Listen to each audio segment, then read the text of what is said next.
Major funding for KPBS Evening Edition has been made possible in part by Bill Howe Family of Companies, providing San Diego with plumbing, heating, air, restoration, and flood services for over 45 years. Call 1-800-BILL-HOWE or visit billhowe.com. And by the Conrad Prebys Foundation, Darlene Marco Shiley, and by the following.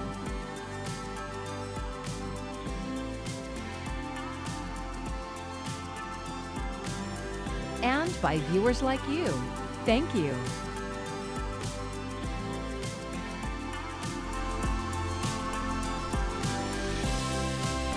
Thousands more San Diego troops are at sea in the Middle East as the U.S.-Israeli war on Iran intensifies. Thanks for joining us. I'm Maya Trabulsi.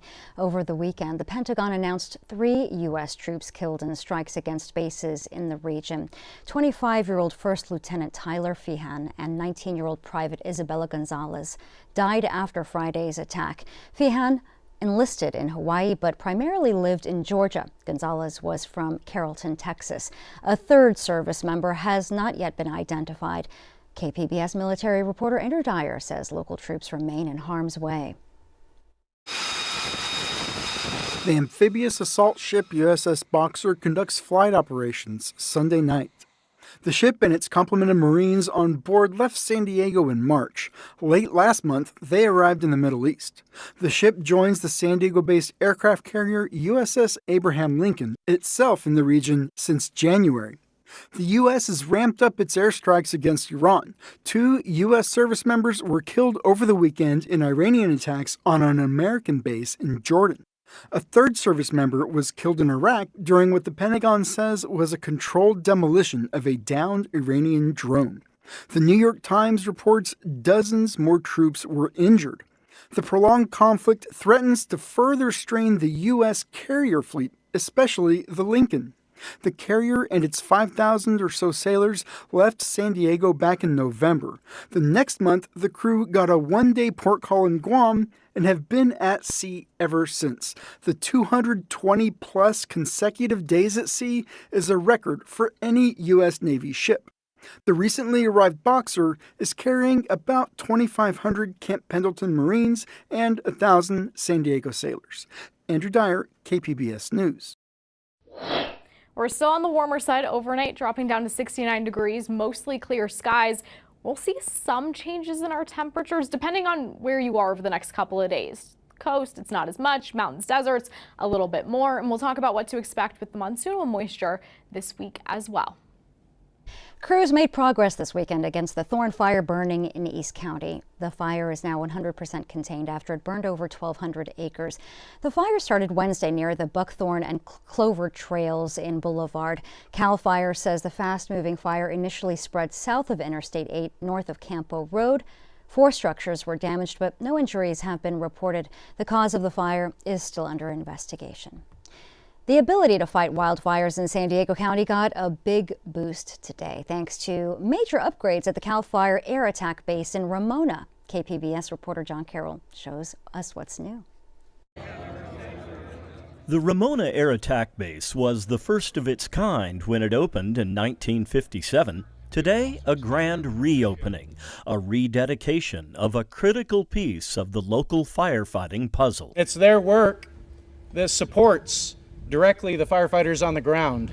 The aircraft cannot do it by themselves, but they are critical in supporting the operations of our engine companies, our bulldozers, our partner agencies, our hand crews, and our incident management teams. What's new? Stuff you can't see unless you look down. All new below-ground infrastructure that feeds 3 refueling stations, as well as a new fire retardant mixing station that will transfer retardant from these tanks right into the aircraft. And speaking of aircraft, the base is now home to a newly refurbished C-130. This behemoth can drop 3,000 gallons of water or retardant. And this S-70 CAL FIRE Hawk helicopter. It can go much faster than its predecessor and hold much more water or retardant, 1,000 gallons versus 300 for the old one. Cliff Cates is the pilot. We don't need to match the job to the aircraft. We need to match the aircraft to the job. We can fill via a snorkel out of ponds, lakes, rivers, streams, the ocean, whatever water we can get. We also have a rescue hoist that's associated with the aircraft. It is always on board. We carry all of our rescue equipment and our rescuers on board at all time so that we can either service the public or we can save our firefighters off the fire line. It's easy to see why the fire attack base was located in Ramona. It's relatively central in the county, so aircraft launched from here can get to locations near and far quickly. As you know, when there's fire, response times are everything. So with this base being here and staffed, and with a nighttime flying helicopter, makes all the difference in the world, not only for my department, but for the community we serve in San Diego. Night flying capability. That is hugely important. After its crew is trained up, this chopper will join in night flying missions later this year. The city of San Diego's 3 firefighting choppers are all night capable as well. They helped in getting the upper hand on last week's Thorn fire. The more, the better, because at night is when the fire typically slows down a little bit, and if you can hit it by aircraft, you can really put a halt to the forward progress. The work continues out here. These 2 helipads should be complete within the next few months, and then next, a 17-person barracks will be built on this site, meaning they can base crews here 24/7, 365 days a year. That should be complete by the end of 2027, making the Ramona Air Attack Base bigger and better at what it does than ever. In Ramona, John Carroll, KPBS News. I'm Amna Nawaz. Tonight on the NewsHour, the Pentagon identifies 2 U.S. soldiers killed during the war with Iran. A look at the risks to American troops in the region.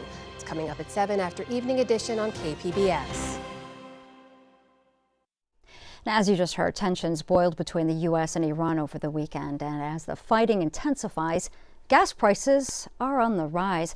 Maddie Gannon reports. The world is waiting to see how the war between the U.S. and Iran plays out in the days ahead after a weekend of escalation. Chief amongst that was the death of 3 U.S. service members over the last 3 days. The Pentagon Monday morning identified 2 of those killed, a 25-year-old from Hawaii and a 19-year-old from Texas. They were killed as part of an Iranian attack on a U.S. military base in Jordan.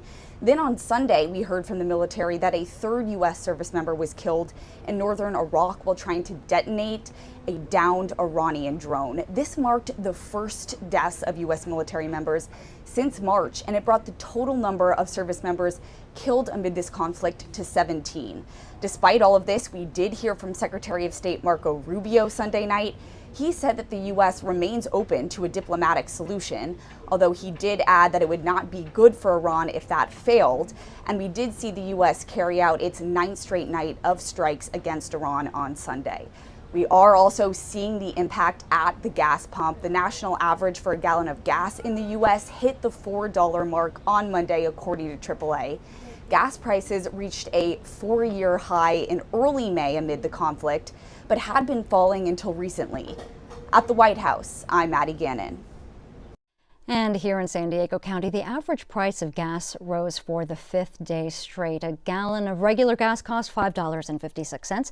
That's up 2.5 cents from yesterday. The price rose 12 cents over the past 5 days, according to AAA.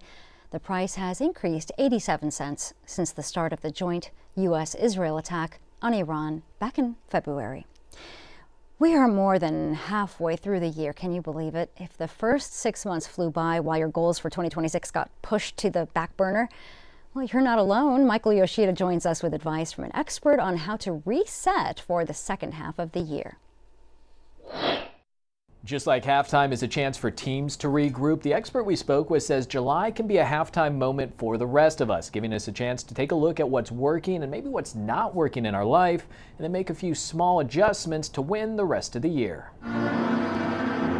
Just like that, we're at the midpoint of 2026. It's halftime, right? What needs to change? Author and leadership coach Greg Vanerick says now is the perfect time to do a mid-year review and reset of your personal goals. A lot of us are exhausted. There's AI and all the changes and a tough job market.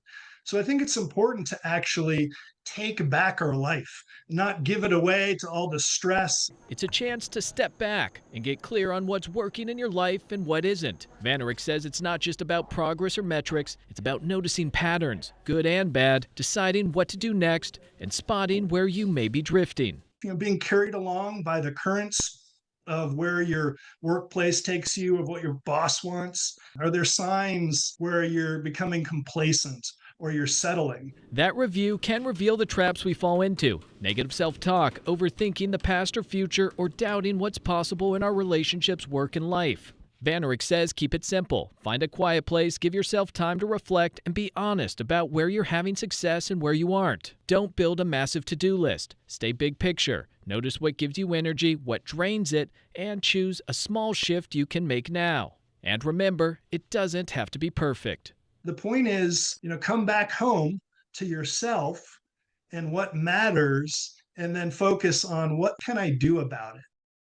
And Vanerick says the small stuff really does count here. One choice today, another next week, and then over time, those things build momentum and can change the direction of your year and maybe even your life. In Washington, I'm Michael Yoshida. The city of Carlsbad is looking for ways to save its historic movie theater. The 99-year-old theater has been sitting empty for years. As KPBS North County reporter Alexander Wen shows us, the community wants it to remain a space for the arts. On the sidewalk in front of the Carlsbad Theater, there's a concrete block with a stamp, Miracle Construction Company, 1928. Just to give you an idea of how old the theater is. In fact, it's older than that sidewalk.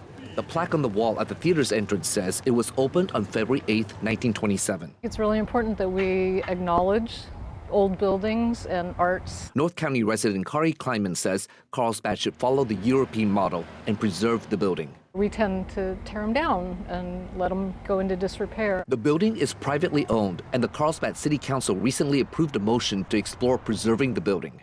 I think that would be great if the city owned it and maintained it, and then it could be a non-profit arts organization that could run it. It's busy down here this morning. Council member Melanie Burkholder represents the district. She was the one who brought forth the motion. This issue has been very popular with the community to save the theater, to get the city involved. But what we don't have is any information about it. And that's what her motion is about, for city staff to gather information and bring it back to the council to discuss. RAF Pacific Group is the current owner of the building. They have been unsuccessful in selling or leasing the building since they bought it in 2017.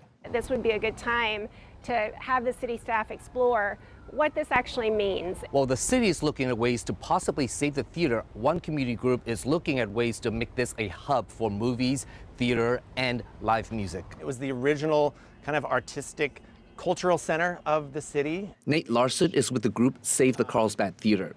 When they heard that the current owner wants to turn this spot into a restaurant and retail space, they started spreading the word.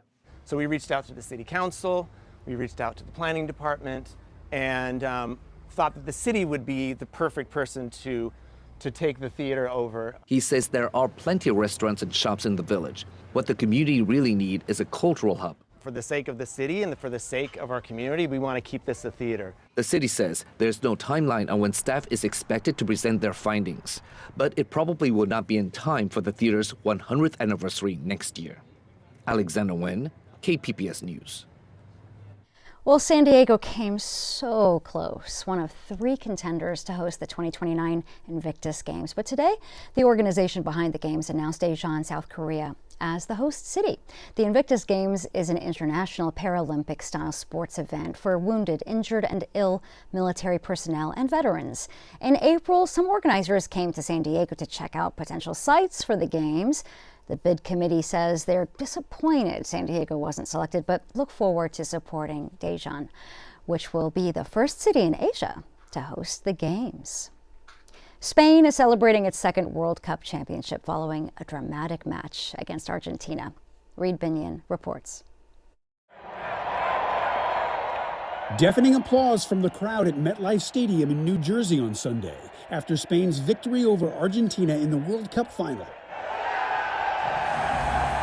The victors proudly accepting the World Cup trophy after their win It came after watch parties around the world teemed with anticipation all day before the match, and fans watched with rapt attention throughout the game. The audience at MetLife Stadium included numerous celebrities and dignitaries, as well as world leaders, including President Donald Trump. It took extra time, but Spain defeated Argentina 1-0 to capture the nation's second ever World Cup title. At the moment of victory, fans of Spain erupted in jubilation simultaneously in different locations around the world. Luckily, at the last moments, we finally got the nice goal, and game over. We go home happy. Fans in Madrid packed the streets into the early morning hours in celebration. President Donald Trump also reacting. I thought FIFA was incredible. Argentina fans, of course, very disappointed, visibly upset by the defeat. But there was also a feeling of mutual respect among many after the game. This is sport, and sport unites the world. Fair play above all.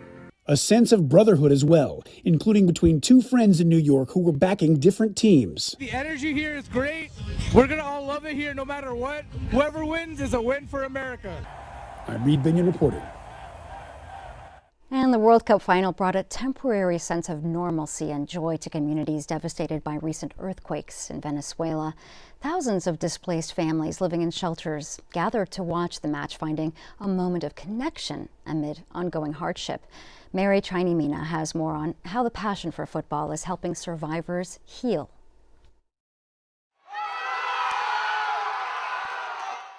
Here, football is more than just a game. It means healing, and it's bringing joy and solace amidst uncertainty in Venezuela. The final match of the 2026 World Cup gave adults and children affected by the twin earthquakes the chance to regain a piece of the everyday life they lost, at least for a moment. According to official figures, more than 70,000 people lost their homes and more than 20,000 are living in shelters. Yet, in many camps like this one, people had the chance to gather and connect through a game. We are happy because Spain won. Go Spain! What we saw today is the community's ability to be joyful in a difficult moment and to have a sense of community. And even though Venezuela's national team is not playing on this tournament, the passion for football is universally shared, with some supporting Spain and others rooting for Argentina. Watching the match is not an act of indifference. In a world stripped of everything familiar, 120 minutes of football offer a fragile thread of normalcy and a rare moment of connection amid overwhelming grief. I'm sad. I can't be happy because of what happened to us in La Guaira. So I'm sad. Football makes me somewhat happy. For everyone, adults and children. I mean, it's something that truly inspires emotion to see other countries participating. And I wish Venezuela could be there too. A motivation, really. At least to take our minds off things a little bit, after everything that's happened to us here in La Guaira. And although there was only one official winner, everybody here feels they won something. The chance to put aside the hardships and be filled by the positive energy of football, the sports that unites millions around the world.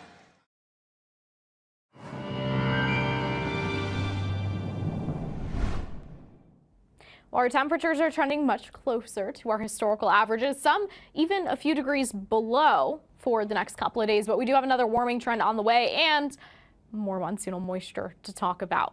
Doesn't mean the same thing for everybody. Let's start off with what to expect overnight, though. Borrego Springs, a low of 80. You know that high is well into the triple digits. Temperatures along the coast, 67 in Oceanside and Chula Vista, 69 for San Diego, and 62 there in Ramona. As we look ahead to your Tuesday, 107 in Borrego Springs, 70s for Mount Laguna. We're in the mid-50s now in Ramona, down a few degrees from some days last week, and low 80s along the coast from Chula Vista up towards Oceanside. So here's what to expect with the rain. Along our far eastern portions of California, right along the border, that's where we have the best chances of some rain over the next 24 to 36 hours, but pay attention to the cloud cover. We get more moisture moving in at times. It doesn't stick around all day, but we do start to get more waves of cloud cover, and that's going to increase the humidity as well. We get more moisture. We start to feel a little bit more humid out there, not as much dry air to be dealt with.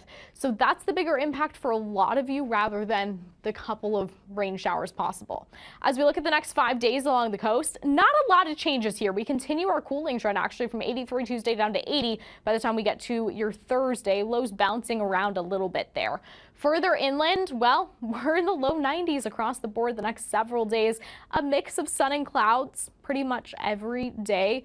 We're on the warmer side Tuesday and Saturday, of course, with those highs of 92. And of course, factor in humidity in some of these areas too.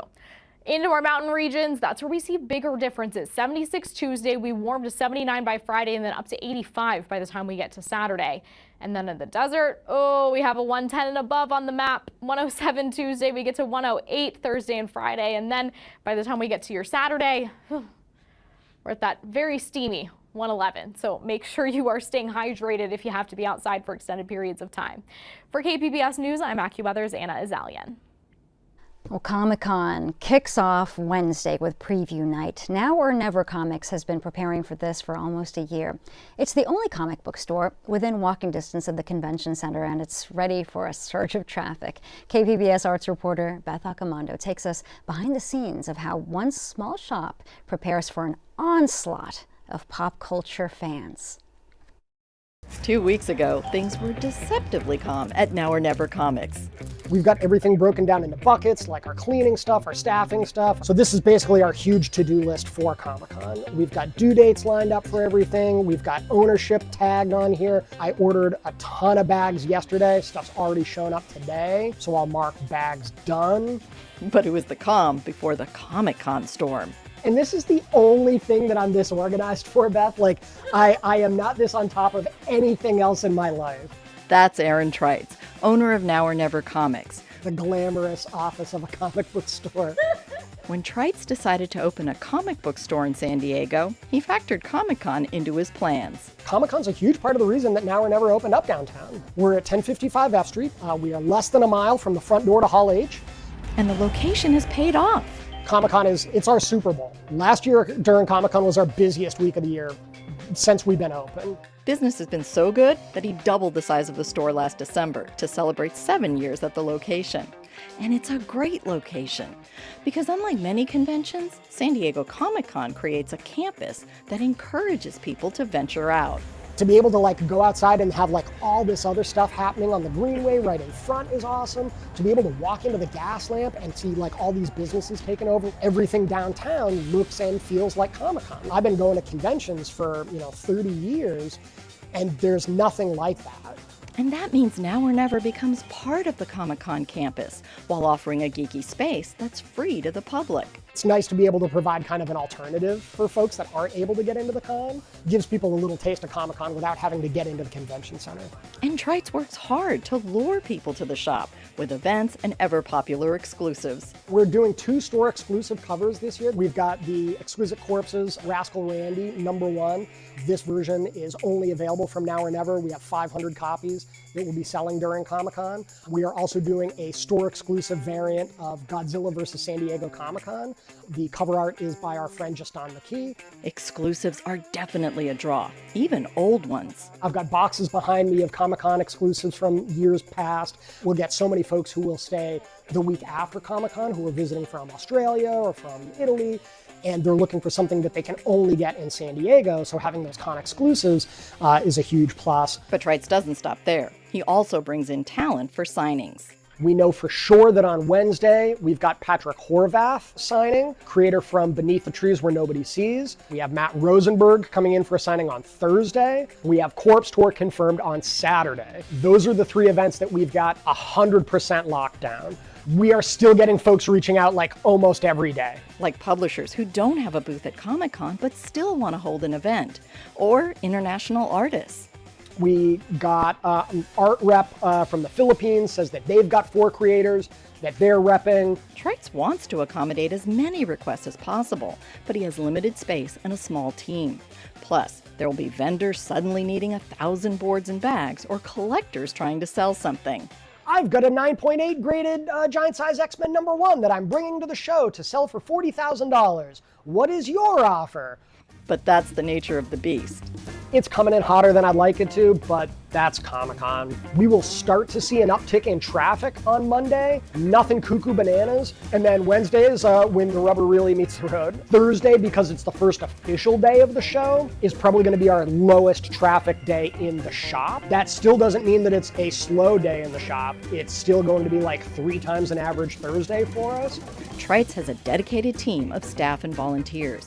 But Comic-Con can be daunting and challenging, even for the most experienced veterans. If anybody has any questions, do not hesitate to give me a shout. If you think of something, midnight the day before Comic-Con, do not hesitate, call, email, text, mention it in the shop. Because Comic-Con is like a force of nature and will hit town on Wednesday, whether you're ready or not. Beth Accomando, KPBS News. And you can count on getting plenty of Comic-Con coverage in the days ahead. The pop culture event starts Wednesday night.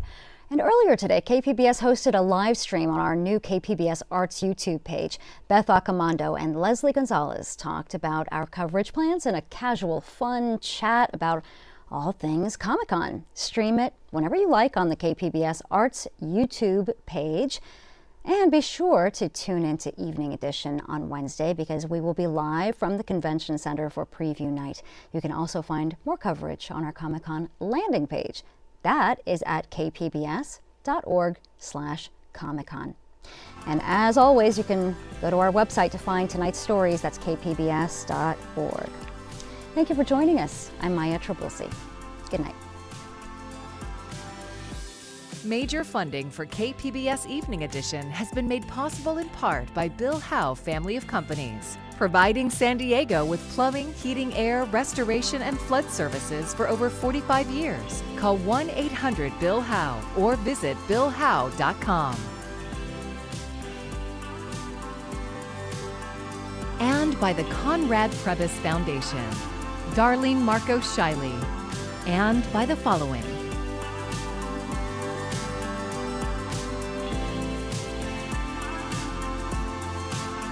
And by viewers like you. Thank you.